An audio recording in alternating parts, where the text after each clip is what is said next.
Hi, everybody. This is Gigi, and I have a public service announcement to make.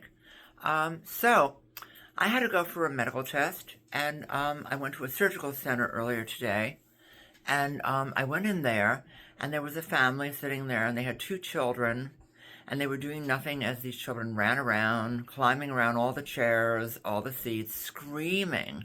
And I was trying to talk to this nurse, and of course, everybody's worried about HIPAA laws. And so they don't want to complain because they don't want to get a bad review. You know, a lot of people in the medical field, doctors, whatever. And one nurse, because I couldn't hear her, and then the other one just rolled her eyes looking at the kids because they were just so obnoxious. So me being me, I got really upset and I said, excuse me, could you please mind your children?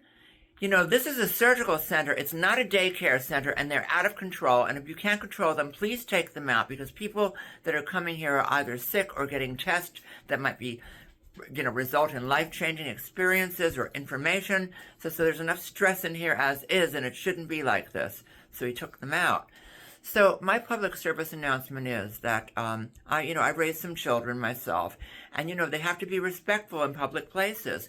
So if you happen to have crotch monsters and sperm demons that are out of control, you have to do something about that, because chances are you're the parent and they're acting out because they're not getting the right attention, or maybe there's some other issues. But whatever the case is, it's not the world's responsibility to babysit your kids that are out of control, especially in a surgical center.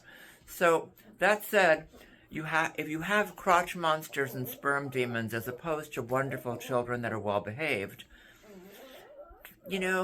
do something about that. Really address that. Thank you so much, everyone. And I just want to send a lot of love and light.